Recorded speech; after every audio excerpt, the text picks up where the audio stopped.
Witam cię serdecznie, Maćku, drugi raz już na naszych takich rozważaniach na temat buddyzmu.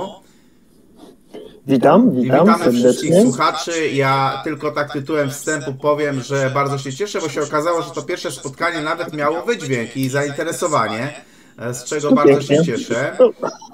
Teraz spotykamy się troszeczkę w innej scenerii, bo nie wiem, czy pamiętasz, ostatnie nasze spotkanie było troszeczkę w dżungli, prawda? Tajlandzkiej. Teraz natomiast mamy całkowicie inną scenerię, bo poprzednim razem mówiłem o tej wyprawie do Szmaragdowego Jeziora. No i właśnie dzisiaj dotarliśmy do Szmaragdowego Jeziora i tak ono wygląda.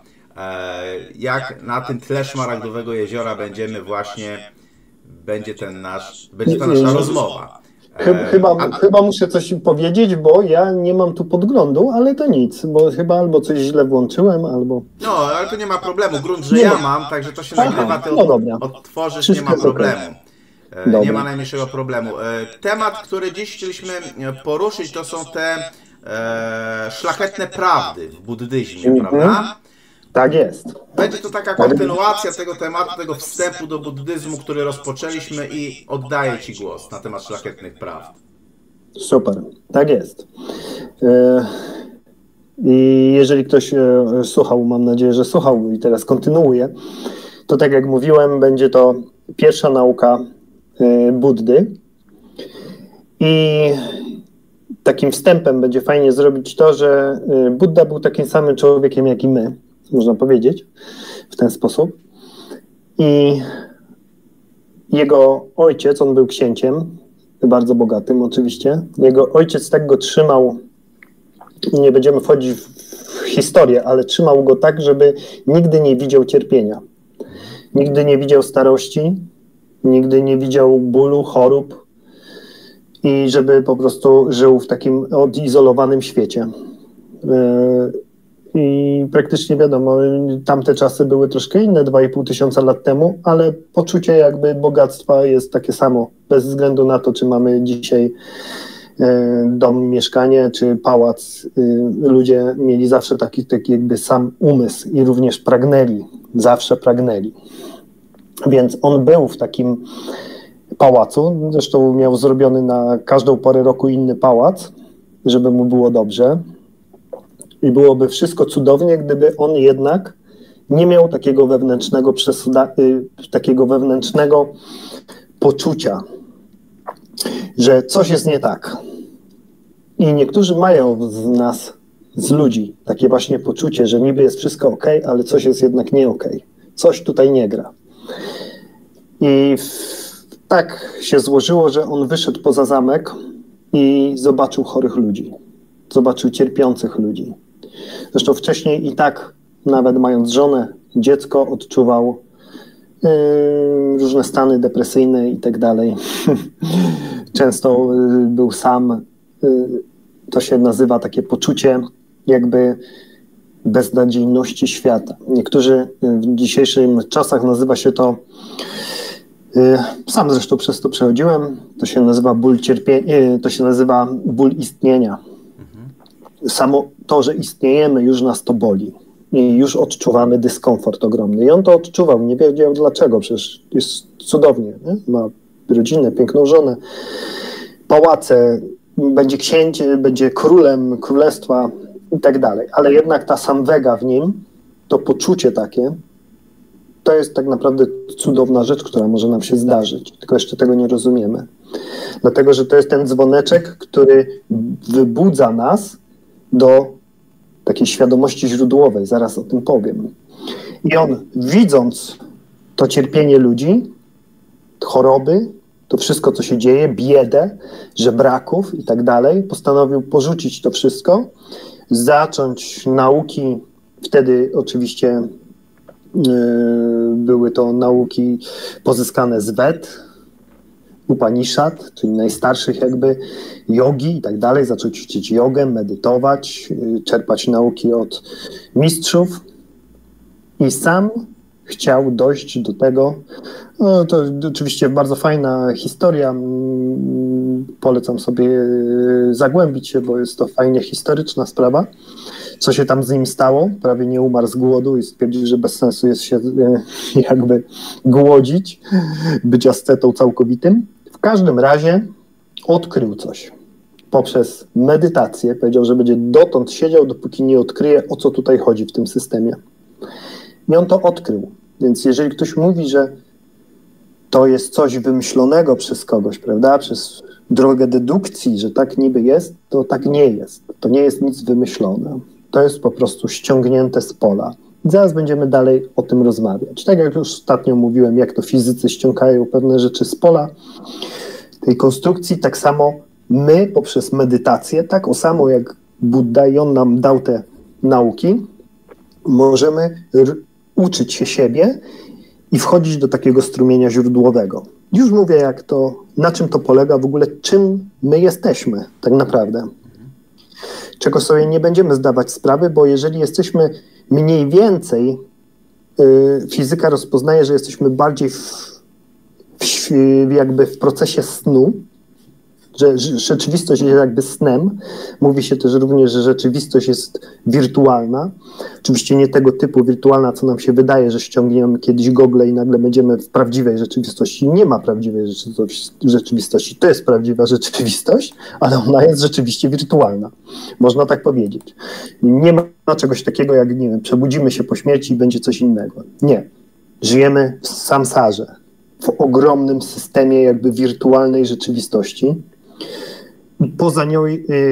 Poza nią jest tylko nibbana, czyli bezosobowa jakby powiedzmy substancja, w której jest wszystko. I naszym celem jest w ogóle wejście z powrotem do tego źródła. To możemy sobie tak nazwać. I nie będziemy teraz wchodzić, bo to godzinę bym musiał opowiadać o tym. Wyobraźmy sobie, że cały wszechświat, to już mówiłem, co wiemy, że jest tym fraktalnym hologramem, czyli jakby rzeczywistością wirtualną. Cała nibbana mieści wszystkie potencjały, które są i które my odkrywamy tutaj, jakby w rzeczywistości wirtualnej, prawda? To tak można sobie w pewien sposób wyobrazić. Teraz tej nibbany upraszczam bardzo, ale tak, żeby jakby umysł, który chce zanalizować i mieć, nasz umysł ludzki chce mieć linię czasową, nie? I lubi mieć czas od A do Z i lubi się czegoś zaczepić na początku i jeszcze nie umie abstrakcyjnie myśleć, to musi widzieć początek, prawda? Jak powiem, że nie ma początku, no to jak to nie ma początku, prawda? Jest to trudne do jakby zobrazowania, więc wyobraźmy sobie, że jest istnienie, czyli jedno wielkie pole potencjałów, w którym my jesteśmy potencjałami, ale nie jako zindywidualizowane ja, tylko jako całość. I teraz chcąc doświadczać ciała, smaku i tak dalej, wypuszczamy pewnego rodzaju sądy, które zaczynają się tworzyć i zaczynają tworzyć wszechświaty, zaczynają tworzyć tą jakby iluzję. To wiadomo, od zawsze Einstein mówił, że to jest nieznośna iluzja, prawda? Już wtedy odkryli fizykę kwantową i już wtedy, już nawet sam Einstein się z tym nie zgadzał i go to bardzo denerwowało, mówiąc, że woli jednak myśleć, że jak nie patrzy na księżyc, on tam rzeczywiście istnieje. Jeżeli znamy troszkę fizykę kwantową, to wiemy, że wszystko jest w potencjałach. Jest i nie ma zarazem. Tak jest to wszystko ciekawie skonstruowane. Więc wypuszczany jest strumień bazowy, jakby źródłowy i jego możemy nazwać Buddą, czyli przebudzonym jakby strumieniem świadomości, który chce doświadczać. I podróżując w 31 formach, w 31 poziomach, w których my doświadczamy tego życia i fizycznego, i energetycznego i tak dalej, dualizmu, czyli już czegoś, co się warunkuje, nakłada się następny strumień świadomości. Można tak powiedzieć, też upraszczając. Czyli wyobraźmy sobie ten strumień Buddy, tego przebudzenia i na to się nakłada następny strumień, o, koty mi tu szaleją, następny strumień doświadczania. I teraz, jeżeli przechodzimy cały czas, odradzamy się, to przecież nie mamy czegoś takiego prawdziwe ja, które dziś to istnieje. To jest cały czas strumień informacji, bo wiemy, że wszystko jest zbudowane z atomów. Atom i dalej kwarków i tak dalej, już nie będziemy wnikać. To jest informacja, to jest pustka, prawda? Atom w środku jest pusty. Fizycy mówią, przestrzeń jest pusta, wszystko jest pustką. Cały wszechświat to jest pustka, to jest informacja. A buddyzm właśnie mówi, pustka jest pełnią, pełnia jest pustką. Troszkę trzeba uruchomić umysł. I teraz mamy te dwa strumienie. Jeden, ten, który jest czysty, nieuwarunkowany, który jest jakby sondą, powiedzmy, pochodzącą z Nibbany. Drugi strumień, który zaczyna chcieć jakby być zindywidualizowanym ja. Czyli sam poczuć siebie, doświadczać, dotykać i tak dalej. I to się zaczyna ten proces. Ale żeby doświadczać, trzeba coś poczuć. Trzeba poczuć jakieś pragnienie. I wyobraźmy sobie, że tym pragnieniem jest miłość. Bezwarunkowa energia miłości. To częściowo odkrył Monroe, nazywając to luszem, którzy mu powiedzieli, że ten lusz to pewnego rodzaju energia. I jeżeli my wytwarzamy pragnienie, to zaczynamy tego chcieć coraz więcej, prawda? Bo zaczyna się robić przywiązanie do tego pragnienia. A jak jest pragnienie, to powstaje coraz większy dualizm, to moje, ja tego chcę, no i zaczyna się cały proces. I wyobraźmy sobie, że jak umieramy, zanim dojdziemy do tych 4 praw, to muszę dokładnie to nakreślić. Teraz jest to proste. My umieramy. I co się z nami dzieje? Dzieje się to z nami, że zostaje tylko świadomość, którą przez całe życie mieliśmy tu w głowie i to się nazywa akty mentalne, czyli karma. Każda myśl, taka, która jest z pewnego rodzaju skoncentrowana, nie byle jakie myśli, tylko te akty mentalne, to są jakby z większym ładunkiem potencjalnym myśli, które rzeczywiście nas jakby i dręczą, i są fajne i tak dalej. To bardzo łatwo rozróżnić, ale nie będziemy dalej wnikać. Te myśli mentalne nazywają się sankhary, to są wytworzenia mentalne. I to jest głównie to, co tworzy nas. Czyli wytwarza, jeżeli umieramy i mamy pragnienie jeszcze raz tu powracać, nasza świadomość chce, lepi się do tego świata materialnego, to zaczyna się wytwarzać ciało fizyczne, które jeszcze nie zeszło w dół, zaczynają się wytwarzać odczucia, zaczyna się wytwarzać percepcja, zaczynają się wytwarzać te akty mentalne, formacje mentalne, sankhary i zaczyna się wytwarzać świadomość. Czyli jak już teraz widzimy, to nie jest nasze. To wszystko się wytwarza na podstawie przeszłych, można tak powiedzieć, przeszłych wytworzeń mentalnych. I to konstruuje, jak będziemy wyglądać, jakim będziemy człowiekiem, jak będziemy myśleć, jakie będziemy mieć tendencje i ukryte tendencje, czyli takie nie za bardzo fajne, one się nazywają anusaja, dojdziemy do tego. I to tworzy nas. I jeżeli już mamy to wytworzone tam w tej przestrzeni, upraszczając, to lądujemy w kanale rodnym, albo w innych przestrzeniach. To zależy od tego, jaką mieliśmy karmę, o tym też będziemy kiedyś mówić. I jak zbudowaliśmy siebie, prawda? Jak byliśmy dobrzy i tak dalej.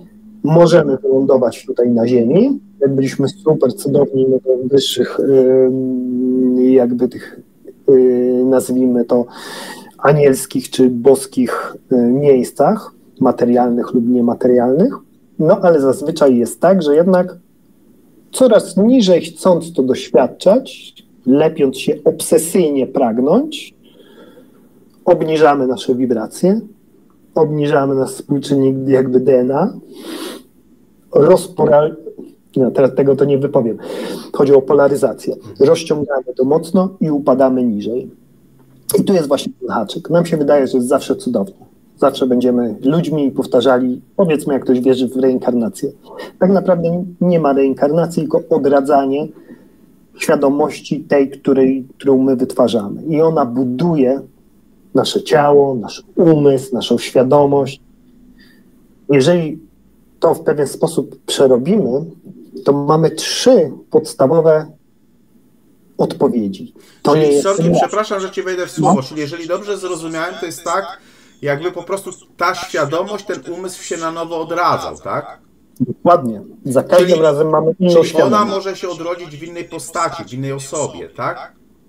Zawsze się odradza w innej osobie. Mamy dokładnie tak, jak w naszym życiu się mówi i w niektórych religiach, masz tylko jedno życie. Ale nie jako życie, tylko jako ego, świadomość siebie, jako tą egocentryczną, pragnącą tożsamość, która i tak jest sztucznie wytworzona w ciągu życia. Od dziecka jesteś programowany, prawda? I wydaje ci się, że to jesteś ty. Tak naprawdę programują cię rodzice, programuje cię społeczeństwo, miejsce, w którym się urodziłeś i tak dalej. To jest już zaprogramowany proces. I wtedy ty wyciągasz wnioski, że mówisz sobie, to jestem ja. Ja jestem Maciej Haselbach. Kiedy ja się zorientowałem, że nie jestem Maciej Haselbach, stałem się wolny. Szczęśliwy. Pokochałem się na nowo, że mam jedną szansę na ileś miliardów jakby oczyścić swoje serce i właściwie popracować, o tym będziemy mówić, żeby bardziej wybudzić świadomość. Ale to jest dość już takie bardzo rozchodzące się z tematu i żeby to wszystko upchnąć w tak małym, krótkim czasie, mam nadzieję, że bardziej nie zagmatwałem sprawy. Czyli wyobraźmy sobie, mamy jedną świadomość, tą bazową, taką, która powiedzmy nie brudzi się materią i na nią się nakłada ta świadomość doświadczająca i my mamy się tak oczyścić, żeby wrócić do tej świadomości pierwotnej i wyjść z systemu, wyjść z gry. Czyli zhakować system. Matrixa, jak to się mówi. No, jak ktoś oglądał Matrixa, to jest coś podobnego. Tylko na oczywiście skalę niesamowicie oczywiście ogromną.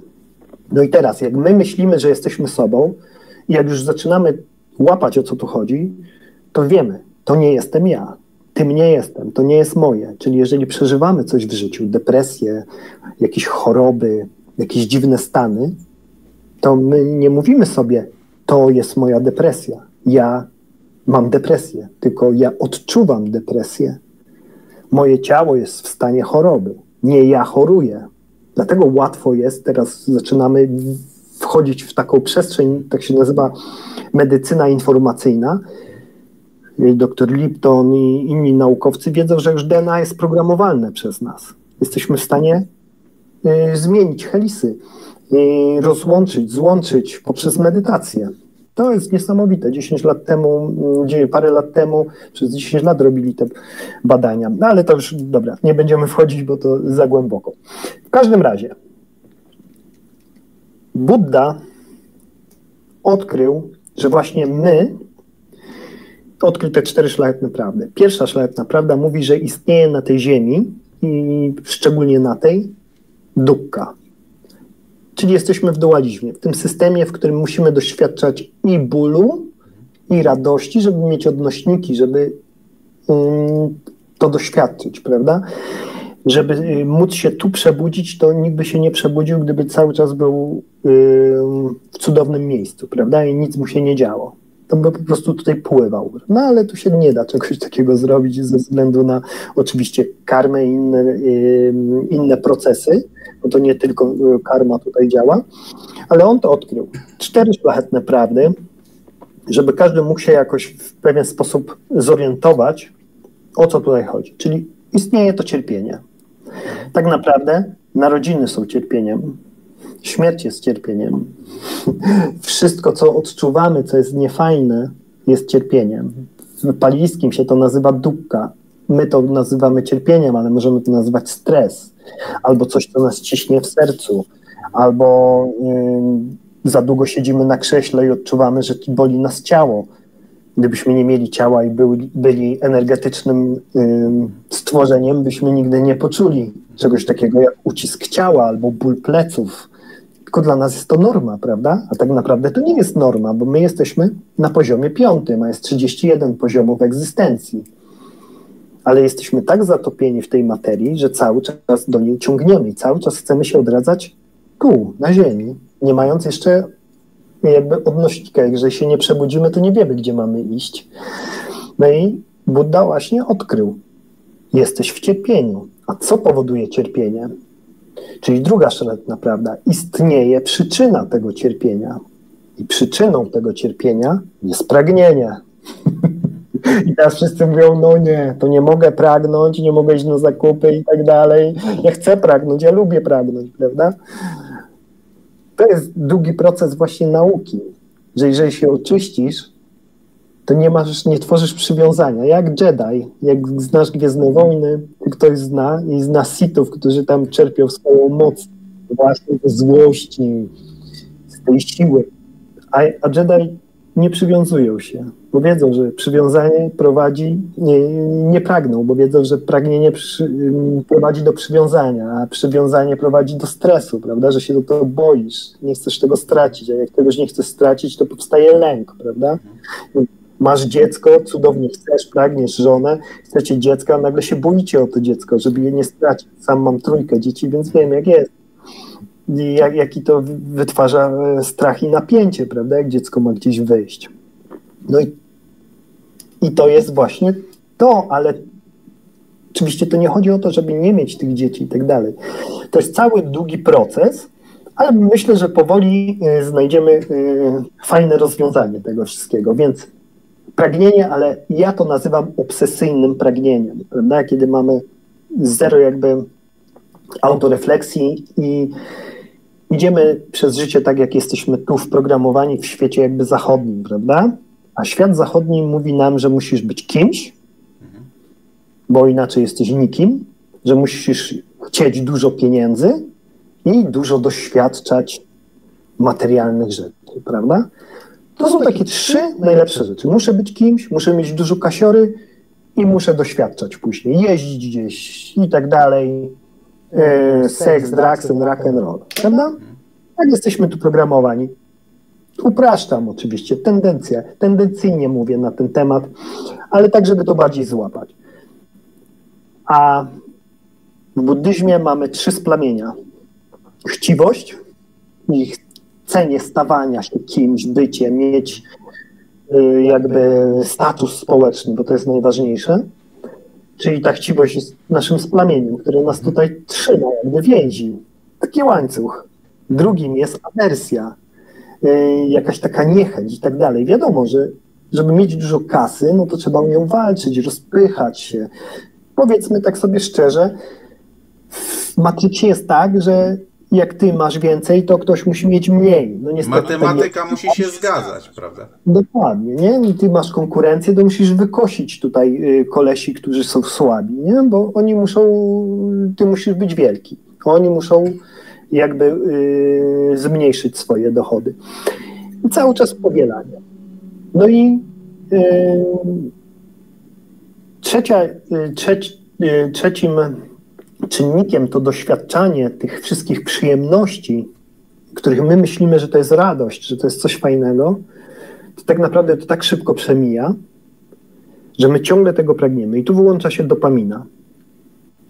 Te wszystkie przyjemności, czyli trzeci taki jakby haczyk tego Matrixa, powoduje to, że jeżeli my chcemy alkoholu, no to nie możemy się nim jakby napić i raz.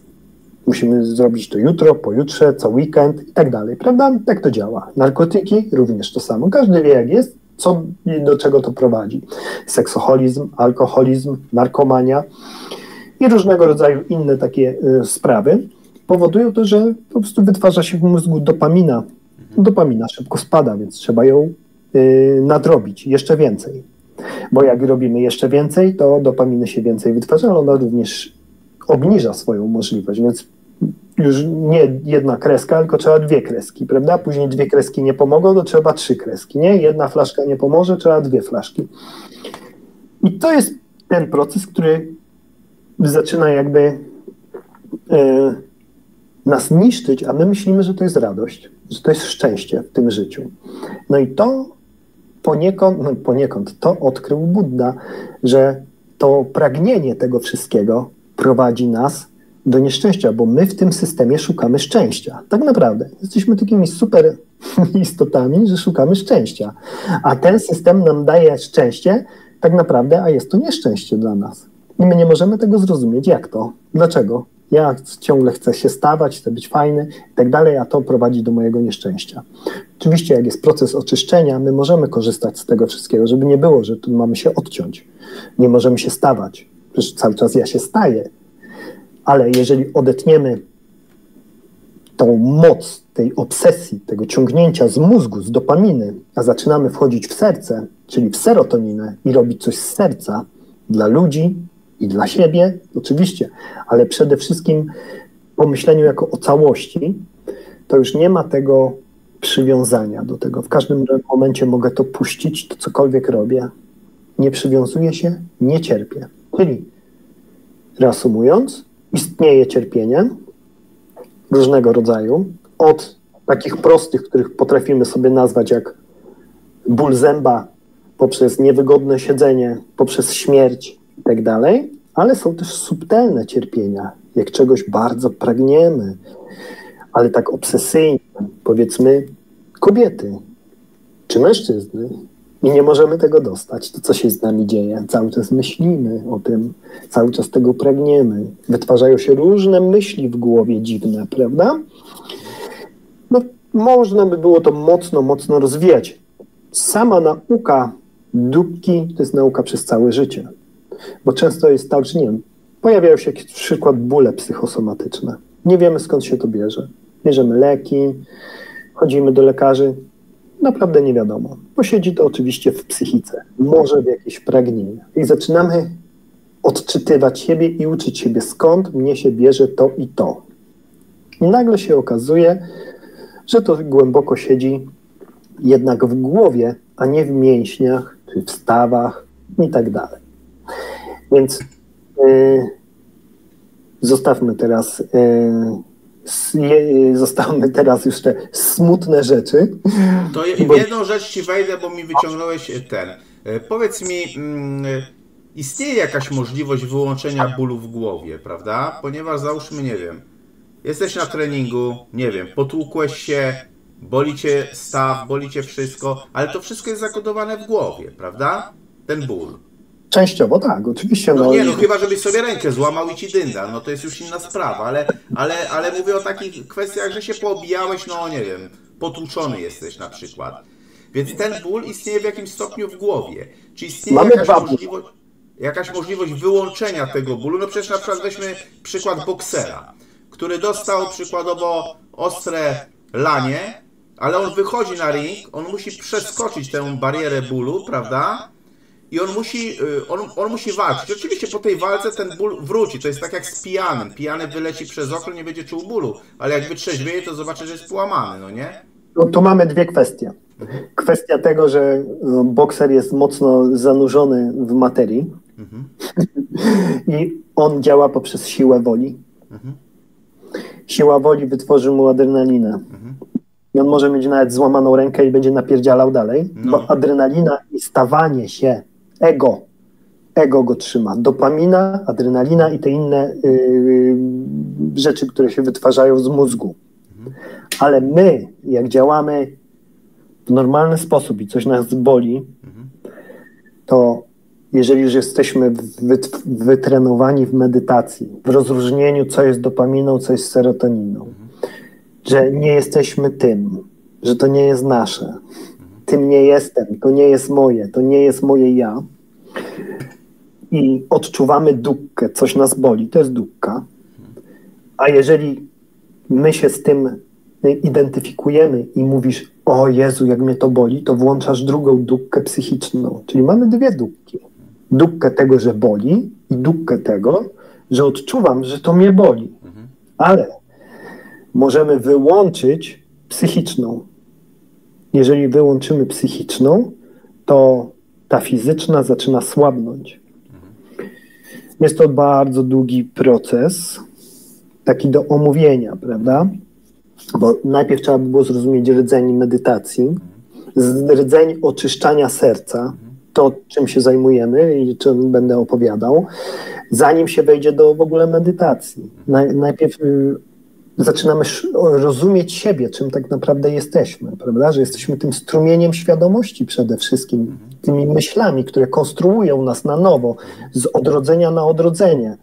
To tak jakby do twardego dysku wrzucić wszystkie dane z wszystkich odrodzeń i to buduje nas na następne wcielenie i tak dalej. Więc nazywać siebie ja jestem i jak umrę, to znowu będę, no to tak, tak się nie dzieje. I teraz jak my jesteśmy tu i coś nas boli, to jeżeli my jesteśmy przekonani, że my to my, niezmienni, stali w ogóle, to odczuwamy ten ból podwójnie, prawda? Ja mam depresję, mam depresję, czuję się okropnie, to jestem ja, przez całe życie miałem pod górkę, rodzice byli okropni, tak mnie zmasakrowało to życie i myślimy, że to jesteśmy my. A jeżeli zaczynamy się tego uczyć, że to nie jesteśmy my, tylko jesteśmy w tym ciele, doświadczamy tego poprzez wcześniejsze... Nie jesteśmy w takim dystansie, prawda? Możemy poczuć wolni, nie wolni, że zaczynamy współczuć jakby odczuwaniu tego, sobie współczuć, wysyłamy do siebie miłość, dobroć, uczymy się tego na początku, prawda?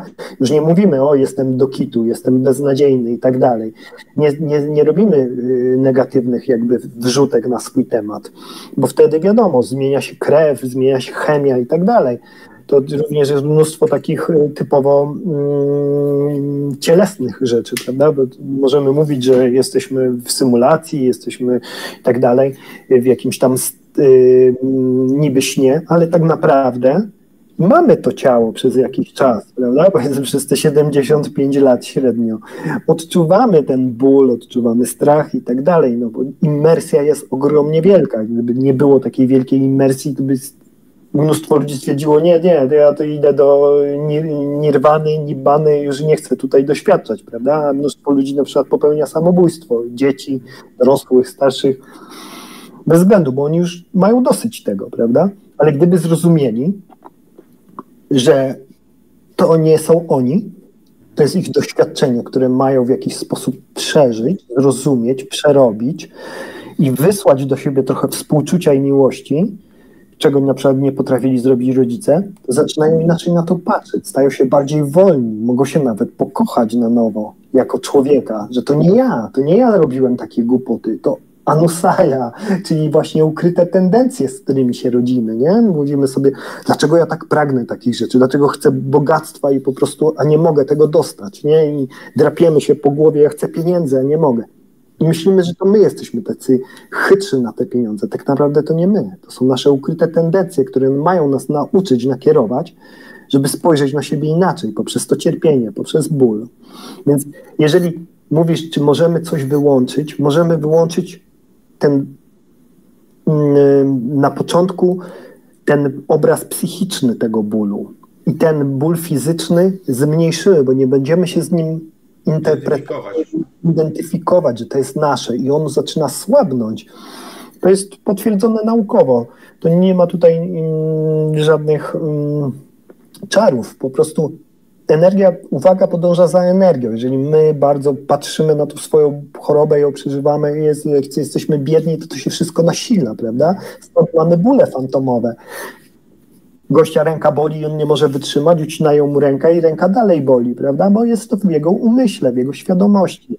Jeżeli wiemy, że to jest taki hologram, wszystko jest z tych samych wibrujących cząstek, to sobie wyobraźmy, że ta po prostu ręka cały czas dla niego istnieje w jego świadomości, no i musi go boleć, no bo on się tak z nią utożsamił, z tym ja. Więc tak to wygląda, to jest kwestia praktyki. Zanim zrozumiemy, że podwójna dupka to jest i ból fizyczny, i ból psychiczny. Wyłączając psychiczny przede wszystkim, nawet jak chorujemy, mamy chorobę śmiertelną.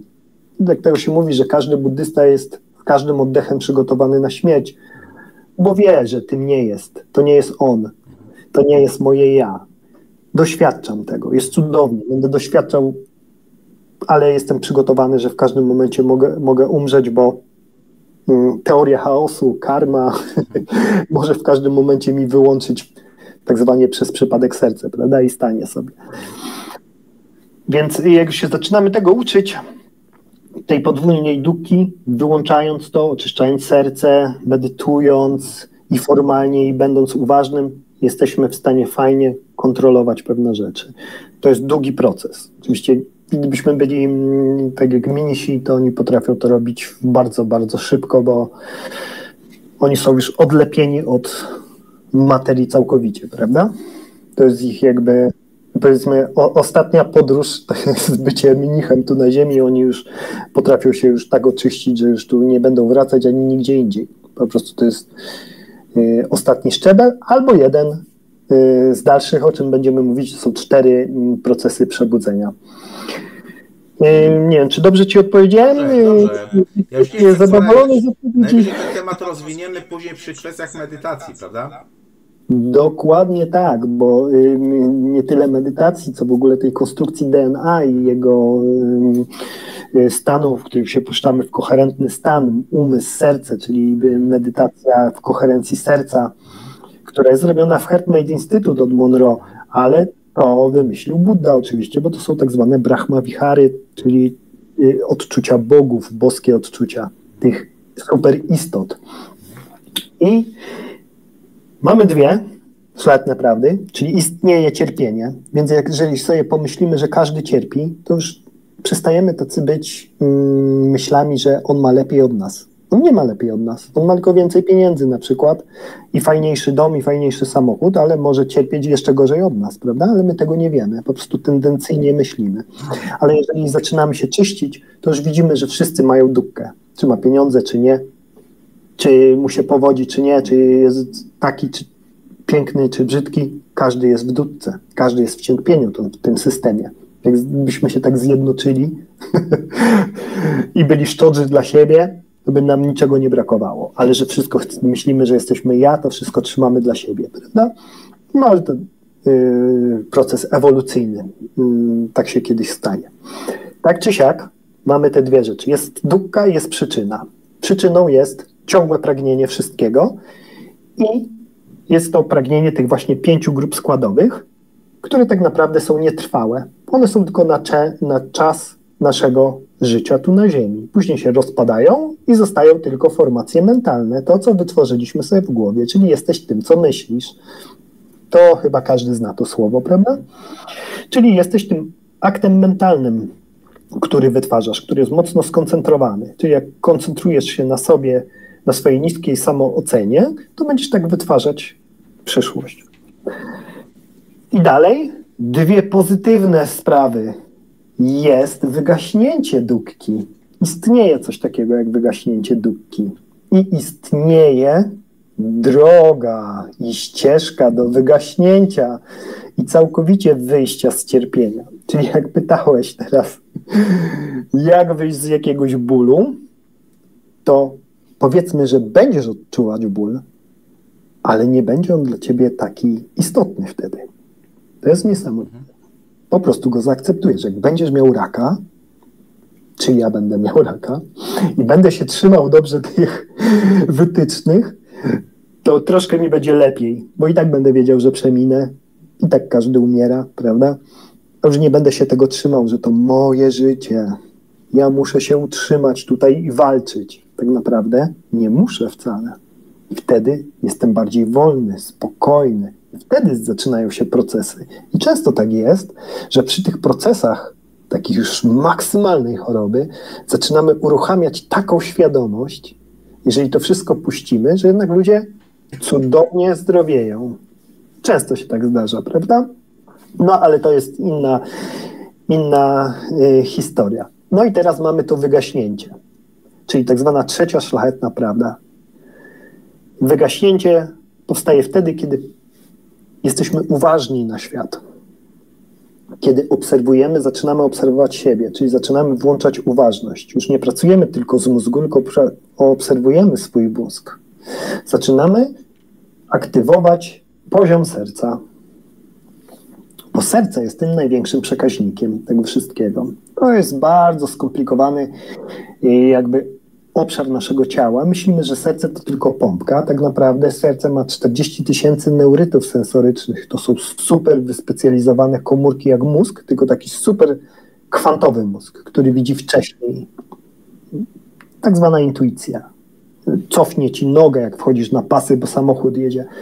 Bo jak wiemy, cząsteczki elementarne poruszają się w superpozycji, czyli są wszędzie i nigdzie.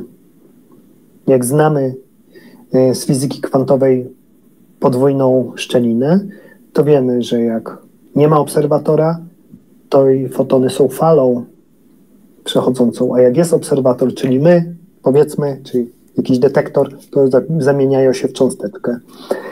Jak jest wystrzeliwana z takiej, powiedzmy, takiego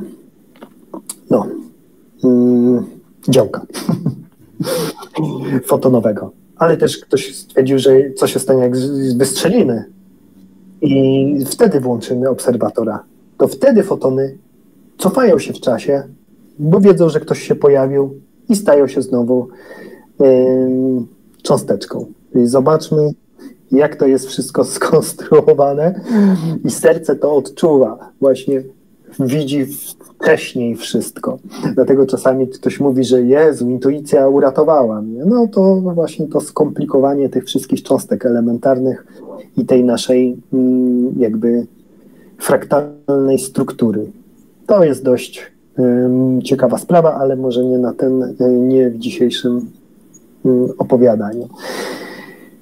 Więc jeżeli chcemy wygasić i widzimy te swoje tendencje niefajne, że czegoś obsesyjnie pragniemy i to nas dobija tak naprawdę. Myślimy, że to na początku jest fajne, ale później zaczyna nas to bardzo męczyć, prawda? Na przykład chcemy się kimś stać bardzo, bo przecież wszyscy mówią, że możesz być w tym świecie każdym. Oczywiście nie możesz, bo tak deterministycznie ukleiłeś poprzez swoje myśli, przez tysiące wcieleń, że niestety do pewnych rzeczy nie przeskoczysz. To jest tak zwany strumień, jakby strumień życia. No i znowu tu mi się wszystko fraktalnie otwiera, żebym najlepiej narysował, jak to wygląda, ale powiem tak, że żeby ktoś nie myślał, że może wszystko. Lepiej obniżyć trochę swoje oczekiwania, pracować fajnie nad sobą, otwierać serce, ale powiedzmy na 75%, bo jak myślimy, że możemy być każdym, to możemy się niestety odbić od ściany, bo tak niestety nie da się zrobić. Gdyby każdy mógł być każdym, prawda, to byłby niezły chaos na tej ziemi.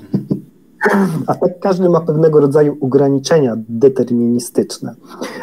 I ta wolna wola jest troszeczkę zmniejszona. Mamy tylko możliwości w pewnym momencie luźnego strumienia mieć tą mocniejszą, wolną wolę, która zmieni coś w naszym życiu. Powiedzmy tak, że jesteśmy tacy półplastyczni, ale to nie jest tak, że możemy wszystko i wszystko możemy do siebie przyciągnąć, dlatego, że są blokady. No ale to jest inna godzina w ogóle gadania na ten temat, o co chodzi. W każdym razie możemy pewne rzeczy pozmieniać na tyle, ile pozwoli nam strumień naszego deterministycznie ułożonego, powiedzmy, życia. Możemy na nie wpływać, ale w pewnym zakresie. Żeby wpływać w ten sposób, to oczywiście trzeba otworzyć sobie to serce, połączyć je z umysłem, zauważyć ten umysł i powoli wygaszać coś, co jest bardzo dla nas, powiedzmy, stresujące. Czyli na przykład to stawanie się kimś, nie? Bardzo chcemy być kimś. I jeżeli czujemy, że to wywołuje w nas stres, napięcie i tak dalej, to jedyną rzeczą jest tak zwana viveka, czyli troszkę separacja się od tego, trochę wyluzowanie, prawda? Niewalczenie z życiem, odpuszczenie. To jest dość trudne dla wielkich egomanów. Ja taki byłem, taką maskę założyłem, że moja niska samoocena od dziecka zrobiła taką maskę, taką skorupę, że chciałem być kimś wielkim, dużo kursów, dużo wszystkiego, stawać się, a tu zaczęły się robić takie nieprzyjemne rzeczy z ciałem, psychiką i tak dalej. Więc mam to wypracowane na sobie. Więc jedyną rzeczą do jakichkolwiek pragnień, nawet jak pijemy dużo alkoholu, to wiadomo, że musimy się odseparować od alkoholu. No nie ma innej rady, żeby go wyczyścić. Czyli separacja jest pewnego rodzaju punktem zwrotnym. Coś bardzo chcesz, bardzo musisz, troszkę się od tego odseparuj. To zacznie słabnąć. Twój mózg przestanie tego chcieć, aż się uwolnisz od tego. Nie ma innej rady. To tak oczywiście w uproszczeniu mówię, bo to jest cały proces, który zresztą przeprowadza się ze sobą. Jest cała taka autorefleksja i codzienna wnikliwość. Do tego mamy te narzędzia jak medytacja, o których zaraz dojdziemy, plus wskazania moralne, do których zaraz dojdziemy. Mam nadzieję, że szybko. I to jest to wygaszenie, które następuje do całkowitego wygaszenia, czyli nirody. Wtedy już w ogóle nic nie odczuwamy. Znaczy nie odczuwamy takiego psychicznego jakby ciągu do tego pragnienia, tego negatywnego. Możemy korzystać z pewnych rzeczy już na zasadzie kryja, czyli oczyszczonej świadomości. Korzystam sobie, nie wiem, z zakupów, ale już nie jestem zakupoholikiem, który musi coś kupować, żeby, nie wiem, poczuć się lepiej, prawda?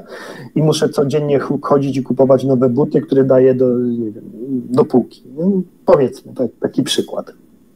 Mogę kupić buty, ale nie muszę. Mogę sobie kupić raz na jakiś czas. Czemu nie? Ale nie czuję jakiegoś ciągnięcia psychicznego, takiego właśnie obsesyjnego. I ostatnią szlachetną prawdą, która nam mówi o tych punktach, o tych, która mówi nam o 8 narzędziach, które mamy stosować, żeby wygasić tę całą dupę. Muszę sobie przepukać język i gardło, bo się rozgada. I jak zaczynamy? Najpierw musimy mieć właściwy pogląd. A żeby mieć właściwy pogląd, to trzeba iść dalej, w dół, aż zaczynamy się tego wszystkiego uczyć, powiedzmy, Dhammy. To i buduje się nam właściwy pogląd na ja, na to, że wszystko pomija, na to, że w ogóle istnieje ta dupka. To są tak zwane 3 szlachetne prawdy, które później powinniśmy omówić, ale oczywiście nie dzisiaj. Nie 3 szlachetne prawdy, tylko 3 cechy istnienia. Chyba mój mózg już przestaje działać. Więc mamy właściwy pogląd, później mamy właściwą intencję, czyli te myśli, które wytwarzamy, tak szybko to omówię, czyli to jesteś tym, co myślisz, czyli obserwujesz swoje myśli. To jest codzienna jakby praca z uważnością. Jak ja myślę na swój temat, można sobie zapisywać. Myślę dobrze, czy myślę źle? Ile negatywnych myśli miałem dzisiaj, a ile pozytywnych myśli? Autorefleksja, aż zaczynamy uważać, być uważni tego, co nasz mózg i świadomość, powiedzmy ta podstawowa do nas jakby mówi, bo to nie jest nasze. To już wiemy.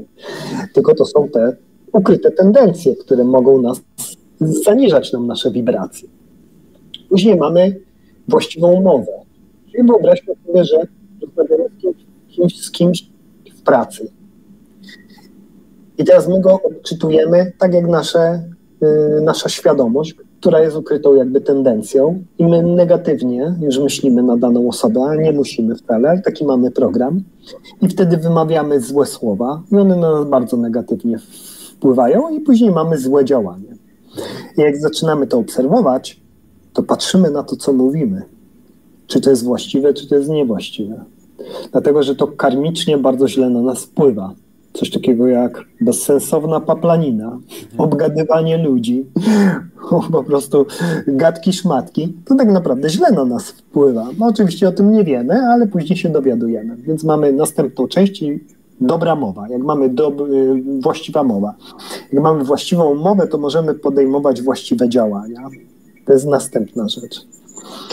Jak mamy właściwe działania, to powinniśmy mieć właściwy sposób życia. Tu chodzi o pracę, jakiej się podejmujemy. Żeby oczyścić nasze serce i nasz umysł, no to nie możemy zabijać zwierząt na przykład, prawda? Czy nie wiem, być płatnym mordercą, czy pracować w rzeźni, czy mieć jakąś niemoralną pracę. Staramy się mieć pracę, która pomaga ludziom, coś fajnego. To jest dość trudne w naszych czasach, prawda? Ale do zrobienia. Więc staramy się mieć po prostu właściwy sposób życia, żeby dobrze żyć, moralnie. Później mamy właściwy wysiłek, jeżeli chodzi o to, jak rozwijać serce, jak to uczyć tych praw, które powiedzmy Budda, czy w ogóle jak być dobrym człowiekiem, moralnym. Każdemu nie musi się uczyć buddyzmu, ale warto być dobrym po prostu. I właściwy wysiłek wnosimy do medytacji, do technik medytacyjnych, do uważności, bo to medytacja nie jest wyjściem do spa, prawda? Nie jest jakby relaksik i fajnie jest. Puszczę sobie jakąś medytację na YouTubie i się rozluźnię. To nie jest medytacja, to jest tylko i wyłącznie taka zabawa, powiedzmy. Ale to ma być przyjemne, medytacja, ale to na inny czas. Następnym punktem jest właściwa uważność.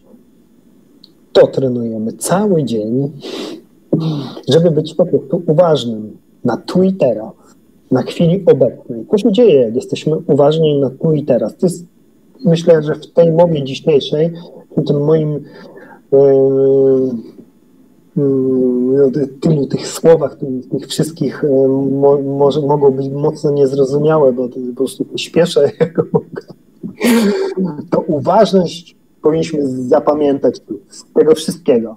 Bądźmy uważni na tu i teraz. Co się dzieje? Nasz mózg przestaje pracować negatywnie. Po prostu przestaje wytwarzać. Jeżeli teraz sobie na przykład powiesz, jestem uważny i słucham Macieja, obserwuję, jak słucham Macieja, przestaną przychodzić jakiekolwiek pytania, myśli i tak dalej, bo ty będziesz słuchał moich słów. Nie będziesz chciał nic powiedzieć, bo będziesz uważny na tym, żeby tylko słuchać. Tylko, nic więcej. Ta uważność, to skoncentrowanie, bo to nie umysłu, tylko bardziej skupienie świadomości, poprowadzi, że te myśli, co w głowie sobie chodzą, one się zatrzymają. I będziesz w takiej bańce uważności. I o to tu chodzi. Dlatego, że mózg pobiera dużo energii. I żebyśmy musieli mówić o jedzeniu i tak dalej, i separacji od jedzenia, i znowu następny temat, ale mózg potrzebuje glukozy. I jak my go zatrzymujemy, to on wtedy odpoczywa. Powiedzmy sobie tak, dlatego ćwiczenia jogi na przykład to fantastyczne, bo my wtedy możemy się skupić na tu i teraz oddechu i zatrzymać umysł. Chyba że ktoś działa z umysłu i wtedy chce się stawać super joginem, no to wtedy nie działa joga. Długi temat. No ale powiedzmy, uważność w ciągu dnia. W ciągu dnia, codziennie, jak sobie powiesz jestem, to wszystko puszcza. Poczujesz, że jakiś się żuchwar zluźni, bo nie będziesz miał napięcia, co mam zrobić za 5 minut, co mam zrobić jutro, jakie mam działania i tak dalej. Bo mózg zawsze myśli, to będziemy najlepiej omawiać na tych 3 cechach istnienia, bo mózg zawsze jest w przyszłości i w przeszłości, zawsze planuje, działa, on musi chodzić, prawda, jest rozpędzony po prostu, pobiera tą cały czas energię, do tego potrzebujemy tego jedzenia, cukru i tak dalej, bo ten mózg cały czas działa, jak szalony, zaprogramowany, a jak zaczynamy być uważni, to on się nagle zatrzymuje, on tego nie lubi, ten nasz mózg, ale później my możemy go przeprogramować i czuć się zupełnie tacy spokojni. Działamy, robimy, co mamy zrobić oczywiście, ale tu wewnątrz, w umyśle i w sercu jesteśmy spokojni. To jest niesamowity proces. Czyli uważność codziennie. Codziennie jak sobie powiesz jestem, to powiedzmy złapiesz siebie w jakichś 5% całego dnia, że się zatrzymałeś. Mówisz, o kurde, jestem, tu i teraz. Możesz zaobserwować siebie, jak myjesz zęby, jak jesz, jak gdzieś zrobić siku, jak oglądasz film, możesz sobie stwierdzić, obserwuję siebie, jak właśnie oglądam film. Cały czas wtedy umysł zaczyna się neuroplastycznie zmieniać. To też jest udowodnione, że on jest plastyczny, ten mózg, jak plastelina. Jak zaczynamy go trenować, jak na siłowni bicki, to on też zaczyna trenować. Ta uważność powoduje trening. No, na przykład jesteśmy uważni i widzimy swoje negatywne myśli, poddajemy się autorefleksji, to potrafimy kasować te myśli i mówić, zaraz, po co ten mózg tak o mnie negatywnie myśli? To zacznę teraz myśleć pozytywnie o sobie, albo neutralnie chociaż, spokojnie. Nie myśl tak o mnie, stary, bo na mnie to źle wpływa. Jesteś uważny i on wtedy przestaje tak do ciebie gadać, prawda? To jest jakby znany proces jungowski, czy taki jest nowoczesny psychiatra, mówi na niego pan X, który do nas gada. No to jest właśnie ten nasz mózg, anusaja, te ukryte tendencje, różnego rodzaju programy, no to jest bardzo złożony jakby proces. I jak tą uważność już mamy wytrenowaną, troszkę oczyściliśmy to serce i ono zaczęło bardziej wytwarzać tą serotoninę i czujemy się już fajnie, to ostatnim punktem jest medytacja, a nie pierwszym, jak często zaczynamy. Jeszcze nie rozumiejąc tego wszystkiego, zaczynamy od medytacji, od czegoś najtrudniejszego. I co się wtedy dzieje? Nasz mózg wariuje. Mówi, jak to? Ja mam siedzieć w bezruchu, usiąść mam i nic nie myśleć? Czyś ty oszalał? No nie da się tak zrobić. Z reguły umysł mówi, nie, to ja dziękuję. Ja nie będę siedział w miejscu i nic nie robił. Dlatego ludzie odpadają na medytacji. Jeżeli są pierwszy raz, powiedzmy, jadą na jakieś odosobnienie medytacyjne, a oni cały czas działają w mózgu, nie wiem, mają firmę, pracują i tak dalej, ale nagle czują, że muszą coś zrobić z życiem, bo już tak ten mózg jest przeładowany i on jedzie na 3 dni i każą mu siedzieć przez godzinę. No to ten mózg po prostu tam niesamowite rzeczy robi, żeby tylko nie usiedzieć i on już chce do domu po 2 godzinach. Wiadomo, bo to taki jest proces. Najpierw trzeba zauważyć w ogóle siebie, zrozumieć to, czym się tutaj jest. Nawet jak ktoś nie chce tego rozumieć, czym jest, nawet jak chce po prostu rozumieć, że jest człowiekiem i chce, żeby mu się po prostu dobrze tu żyło, żeby ten umysł troszkę się uspokoił, czy ciało troszkę się zregenerowało, to po prostu odrzucając wszystko, teraz te wszystkie strumienie, buddów, to wszystko, jesteśmy tylko my, nasze ja i nasze problemy. To właśnie poprzez pracę z uważnością i nagle odczuciem serca i puszczeniem sobie choć do odrobiny dobroci, to się nazywa miłująca dobroć, zaczynamy widzieć, że nasz umysł jednak nie jest naszym przyjacielem. Nasze odczucia tak naprawdę niekoniecznie są naszymi dobrymi odczuciami. Może jednak nie fajnie, że tak myślimy negatywnie o kimś, o sobie, o rodzicach i tak dalej. I ten proces się zaczyna. Później, jak już wchodzimy w formalną medytację, to potrafimy to pięknie kasować i wychodzić z takich rzeczy, o których nam się w życiu nie myśleliśmy, że możemy wyjść. I zaczynamy przeprogramowywać w ogóle całą swoją tożsamość. I z takiego człowieka super egocentryka, walczącego z życiem, chcącego być i tak dalej, stajemy się spokojnymi, zrównoważonymi ludźmi. Niesamowity proces. Każdy może go sobie przejść. No w zależności od tego strumienia, o czym mówiłem, deterministycznego, bo ten, który ma taki strumień, który nic nie przyjmie, jest tak pogrążony w tak zwanej awidży, niewiedzy na ten temat, to w ogóle wszystko odrzuci. Całkowicie. Ja to w nic nie wierzę. Nieważne. I tak w skrócie to tak właśnie wygląda. Czyli 4 szlachetne prawdy. Istnieje dukka, istnieje przyczyna dukki. Pragnienie do 5 grup składowych. Do odczuć, do materii, do różnych przyjemności i tak dalej, które są oczywiście nietrwałe i przemijają bardzo szybko. Istnieje wygaszenie tego poprzez pewnego rodzaju separację, autorefleksję, czyli rzeczywiście tego potrzebuje.